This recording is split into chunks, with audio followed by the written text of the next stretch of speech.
YouTube, what is up? We are back with another day and we are gonna rip some upper body today. It's gonna be a quick lift. We got some bench, we got some rotational stuff, we got some upper body power.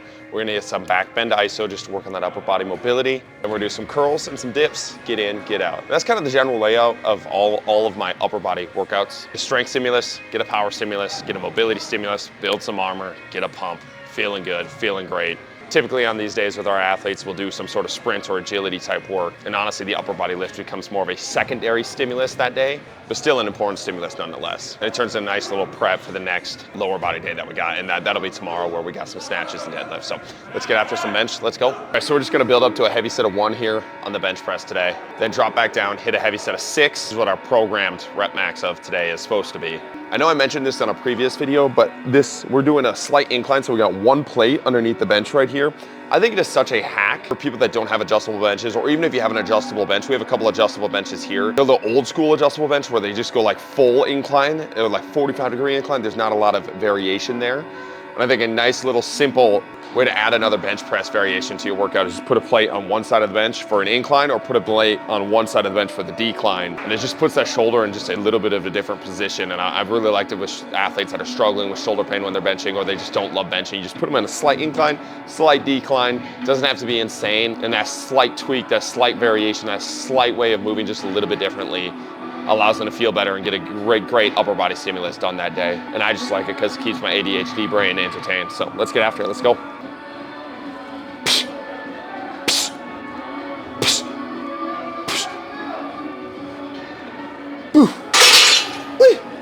After yesterday's clean and deadlift session, we did not sleep well. We were much too amped and much too wired up from getting those cleans and just a little bit of the devil's juice and that caffeine that we had rolling. I slept like 4 hours last night. I think I went to bed at like 1:30. I was just rolling around in bed. Slept from like 1 to like 5:20 before I had to be here at 6 for our first session. Tank's a little empty on that regard, but we're still gonna grind, still gonna get after it. Not gonna use that excuse to be a little bitch today, so let's get after it.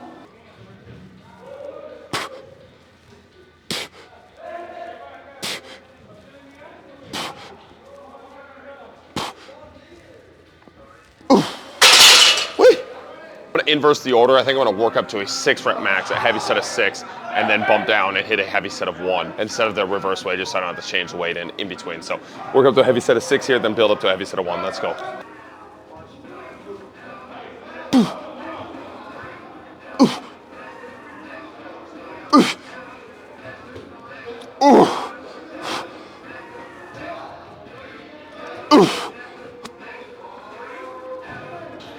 Oh my God.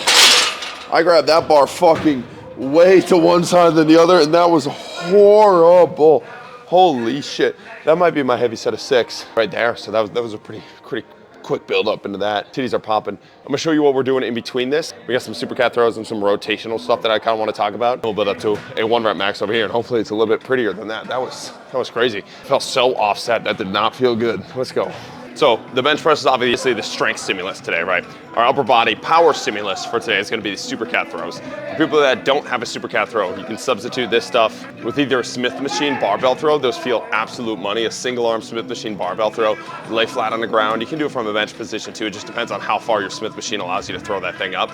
Pick it up, throw it, release it from the hand, let it come back down. Those feel absolute money. It's concentric only, ballistic type movement, which is amazing. If you don't have a Smith machine, you can do just clapping push-ups, step drop push-ups, clapping dips, where you're in a dip machine, you're pushing up, hitting some claps, falling back into there. A lot of people have to do those band assisted, but those are super spicy. Those are all awesome options. Add a little bit of high velocity type movements into your upper body, especially if you're a combat sport athlete, or you're an athlete that's gonna have to interact with the ground at all with your upper body. Whether you're falling, tripping, planting, with that upper body, I've noticed a massive difference in our athletes' abilities to survive those falls, feel good about those falls, way less shoulder injuries, and just feeling better with their punch and their upper body strength, right? I think it's the same as like adding in sprints and jumps to your lower body, right? When you start lifting and feeling strong, you feel beefy, but it's kind of like that beef is really slow to produce that when you're on the field. You start adding in some sprints and jumps and it becomes much more natural, much more fluid. I've noticed the same thing with the upper body, where when you need to trigger and use that force and use that power, you can do it much better when you're implementing some of this stuff in the weight room. So let's get after these. We got 5 of them. Tossing this bitch.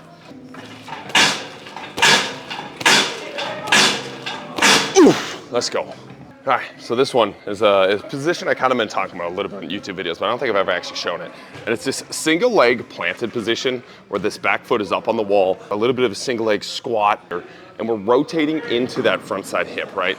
And I really like this one for decelerating anything where you have a front side block. So whether it's shot put, you have that front side block. Whether it's pitching, you have that front side block. Whether it's hitting, you have that front side block, where everything's excelling on the back end. That front side needs to be able to decelerate so you have something to slam that excel into, so that the force that you're creating with that upper body can be transferred into the ball, into the implements, into your punch, whatever you're doing, right? And I think you notice a lot with athletes is they're unable to decel, and when you're unable to decel, you will not excel. It turns into almost like an inhibition type pattern, and you really notice it, the athletes that cannot get that lead foot decel, they don't accelerate that upper body as well, or that backside as well, regardless of how strong they are, right? And you really start to build up that deceleration, eccentric strength on that front side, on that block side, and you quickly see those athletes start to transition their force because it's less inhibited and their body starts to actually allow them to accelerate because they realize they're going to be able to stop it rather than bleed out and around, right? So this one feels absolute money. Really like this for my baseball athletes. We can use it for track, you can use it for a combat sport athlete, shit, even like a football type athlete where you're having to punch and accelerate into a leg, into a lead stance. Really, really nice. So we're gonna put this back foot up here. All we're doing, big rotation into this front side hip. You're gonna feel this in the glute and hip here, and you're gonna hold and then come back out. So we're gonna be here. Ooh. Ooh. Ooh. Ooh. Ooh. Ooh. Ooh. Just like that. I feel like money. I'll say it for 1,000 times. Something feels good. Something feels like it's transitioning to your sport. There's probably a little something there, a little magic there. It doesn't need to become your whole program. But I'm a believer in it. I'm gonna keep using it. And it's been helping my swing a ton. And if something helped my swing, I'm gonna keep it in my program regardless of how silly it looks. So let's get back to benching. Let's go. All right, I'm hoping we dial back in here and this set feels like it's supposed to feel. Because that last set felt really, really gross and way too heavy for what the weight was on the bar. Again, it was a 6 rep max, but still, that was gross. So I'm gonna throw this up for a couple reps, see how it feels, and we'll start adding weight to build up to a 1 rep max. Let's go.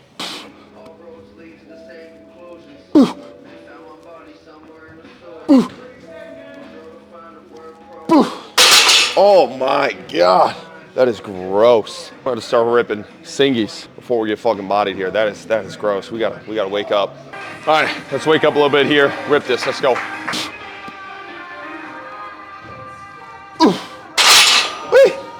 So I was kind of saying the Q&A what my diet kind of looks like, and I think I'll probably end up doing a full-on fucking influencer, a day in the life eating. Just kind of show it. I think the visuals are super helpful.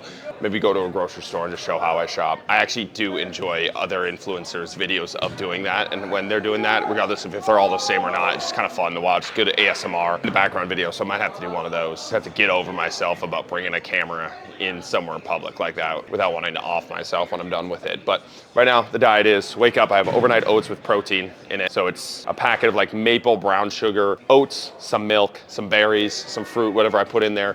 A little bit of cashew butter, and then my protein powder, 20 grams of protein powder, mix it up. That's what I have right away in the morning. I'll do that while I'm at the session. Then post-session, I'll go home, kind of get a little bit of work done, and I'll cook up 3 eggs, 3 pieces of bacon, usually 1 piece of sourdough, and I'll have some toast with that. That's kind of like the breakfast meal. Once I really start to shred out, I'll probably just cut the piece of sourdough out. And if I really want to add protein, I'll probably cut the bacon and add more of a ground beef type base in there, maybe some ground turkey, just to increase the protein content a little bit. But right now, I'm shredding up pretty good with that, and I enjoy the bacon, so we're just gonna keep ripping and rolling there. Then lunch is gonna be pretty much 3/4 to a pound of ground beef every single day, and I've been ripping that pretty consistently, and I feel actually super phenomenal when I'm consuming that. As has been shown by the PRs in the Oli lifts recently, which has been awesome. But not even just the PRs in the weight room, but how the body looks and the caffeine consumption. I've been able to cut my caffeine consumption pretty much in half just from eating good, which is, I know it's not fucking rocket science. I was just stuck in the fucking rut of pretty much eating the same things over and over again and not actually preparing my food, not actually meal prepping the food for a little bit. And ever since getting back on the game, I've been able to cut the caffeine intake in half and feeling really fucking good throughout the day, which has been an amazing feel. And pre-workout, post-workout, so I'll just bring pretty much a bag of snacks to my workout, And the snacks are, I usually bring 2 things of unsweetened applesauce, 2 Greek yogurts, just a 15 grams of protein. I don't even know what the brand is, but it's like berry Greek yogurt in there. 1 30-gram protein shake, and in the protein shake, I'm gonna have whole milk, a banana, and sometimes cashew butter, usually not. Those would be kind of like the midday fuel that I use, and I bring them to my workout. I just bring it kind of in a bag when I go to my workouts. Because when I'm working out, it's when I'll do my content, when I'll do my spirit walk, so usually it's like a 4 to 5 hour-ish block of my day when I'm doing all of my content, and I'm creating the old content, piecing together new content, making new content live as we're working out. So it's a big chunk of the day. So I just like having that feel there as I'm at Lifetime, as I'm at my gym, as I'm coaching, so I don't have to go back home and not go into gas stations for food. That was my biggest culprit, dude. I go to fucking gas stations all the time and end up getting fucking candy because I was hungry. I just needed to prep a little bit better and bring some food with. And then when I'm done with that, typically later at night than I would like to eat, but usually it's like 9 or 10 p.m., I'll cook up a steak and another piece of sourdough bread, and that's been kind of the diet full go recently for the past 3 weeks, and that absolutely been peeled. And honestly, I've been starting to crave my diet, and that's something I just talked to Dan about, how when you start eating this way, your body starts to crave it, and then it becomes super easy. It becomes a momentum game. I'm like starting to crave my ground beef. I'm starting to crave my steaks. I'm starting to crave my Greek yogurt and my protein shakes, right? But when you start, you're gonna face so much resistance in starting that diet, because your gut biome is craving whatever you were eating before, right? So those first 1 to 2 weeks are gonna by far be your hardest weeks, and those are the weeks you really need to make sure you're prepped with everything. So there is no resistance on that. When you get to go eat, when you are hungry, you have food that you wanna eat right in front of you, you can actually consume it. Because if you try to battle your gut biome and try to battle a scheduling issue or try to battle a time crunch issue, you're gonna be so fucked, and that gut, the brain connection is gonna win all day, every day, and you're gonna end up at fucking fast food, you're gonna end up at the gas station, you're gonna end up eating the sweets, and you're gonna end up eating whatever's easier. So eliminate the resistance there for those first 1 to 2 weeks. And typically if your gut is healthy enough and you're not completely off the rails, you really will start to crave the healthy food, and that's when the diet part starts to get easy. And then also you get all the dopamine hits of looking better in the mirror, feeling better, having better PRs, right? So like there's a lot of stuff that goes into it. You just have to start rolling with it. And I think so many people face those first 1 to 2 weeks and they fall off in those first 1 to 2 weeks. But that's a pretty natural thing, right? Your body's just going back to what it's used to, and you're not gonna win those battles. And I think a lot of people try to mental toughness their way out of those battles rather than just preparing on the front end for those battles, right? So that's kind of my diet. I'll probably do a more in-depth video on what that looks like visually, how I go about cooking stuff, how I add variation to my ground beef in the way of like avocados and spices and hot sauces, all of that type of stuff, just to keep it interesting. And also I should mention, when I say ground beef, I'm doing ground sirloin, ground venison, ground bison, and I kind of just mix all of those all up together. I used to have a source for ground elk, but lost my source for ground elk. Dude, if you ever had a chance to eat some ground elk, you feel like a super fucking human. And I can't recommend that enough. But usually I'll just throw in a pound of ground sirloin, a pound of ground bison, a pound of ground venison at the start of the week. I'll kind of cook it all together, throw it in a big glass pot. That's another thing I've been doing, is just making sure I store all my food in glass. And honestly, I've been noticing a big difference there, and not storing it in plastic and not drinking out of plastics. I've been drinking out of this glass mason jar too. So that's a little biohacky, microplastics, but I have noticed a difference in how I feel there too. So just some of the things that I go about doing there. Let's get back to benching. Let's go. Boof.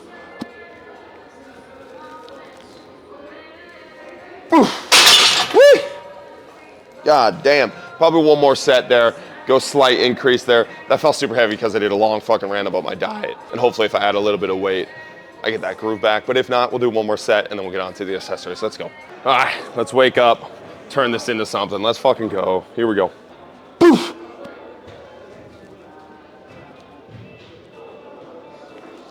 Oh my God. We are absolute dog water today. That's gonna be our last set there before we absolutely decapitate ourselves. We had a couple sets of curls, a couple sets of dips, and some side bends before we get out of here. It's gonna be a work day. We got beat by big recovery today, but we're gonna get a fucking pump out of this day and destroy tomorrow, I promise you. Let's go. All right, so we're just building up to a 6-rep max here on these dips. Rip it in a couple sets here.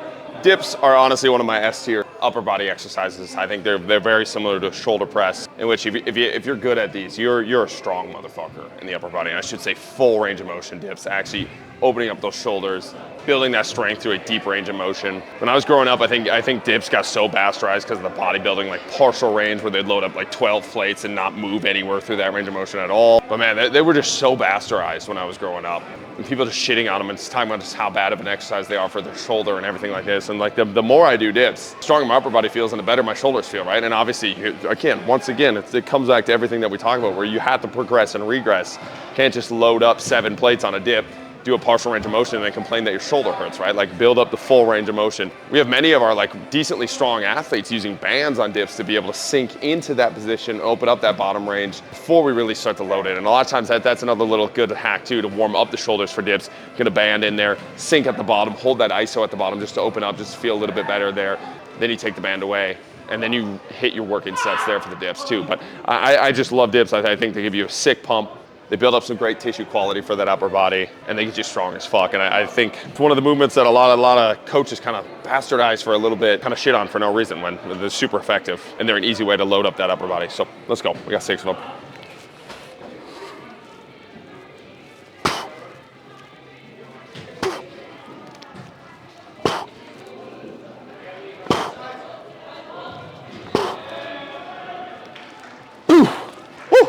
K-Dot asked the question in the Q&A this past week, what was the biggest surprise of adding back in Olympic lifts? And it's absolutely the neck and trap development, dude. My traps have fucking absolutely doubled in size. And I say that because my traps are so fucking sore from yesterday's cleans that we were ripping up. And although it's a painful feeling to walk around with the hunchback look like that because your traps are fucking beat up, the look of having sick traps, dude, is the absolute moneymaker. And it's really changed my thought process and perspective on contact prep and how to be able to use the Olympic lifts for actual contact prep, especially when it comes to that upper body neck region. And although we do a ton of neck exercises, and there's a lot of benefit to the things that we've been doing, and have had athletes talk about how their neck feels better and stronger, I don't know if I've had that potent of a stimulus as I have had with Olympic lifts without even trying for it. Like I'm using the Olympic lifts for 7 other things before it gets to the neck and trap development, and it's still developing them in an S tier like category. And I think I'm gonna eventually make a video on ranking neck exercises, because I think it is an underdeveloped part on a lot of athletes' bodies. But like Olympic lifts are going to be S tier for me. I'm going to give you the spark notes right now. I'll give you a little insider trading tip there. And it's something that I haven't seen easily replicatable. Obviously, the other way to replicate it is do deadlifts. But to me, deadlifts have such a high cost compared to the Olympic lifts on just how you feel, with less benefits than the Olympic lifts have given me, especially when it comes to just wanting to do them, right? Like I want to go do Olympic lifts every single day now because I'm addicted to them, and that's not something I want to do with deadlifts, and it's definitely not something I want to do with my neck exercise, right? So I think a bang for your buck exercise for the neck with the ollies has been the biggest surprise there that I was not expecting. Obviously, I knew you were getting the pulling volume and everything, but it's just been the crazy response my traps have had and just how quickly it happened, where I was like 3 weeks into ollie lifting and I was like, bro, what the fuck? I look stacked right now. It looks like I'm using, and I'm not even using it for that purpose, and I thought that was awesome. So that was definitely the biggest surprise, their S tier neck exercise. Let's get after these dips, which are an S tier chesticle exercise. Let's go.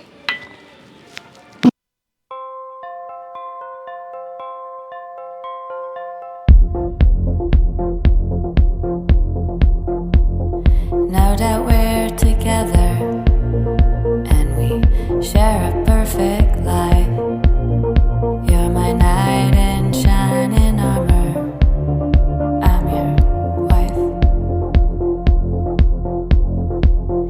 Laugh at all the same shows and we read books in bed, but I have a small confession, I'm dead. And I'm bored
I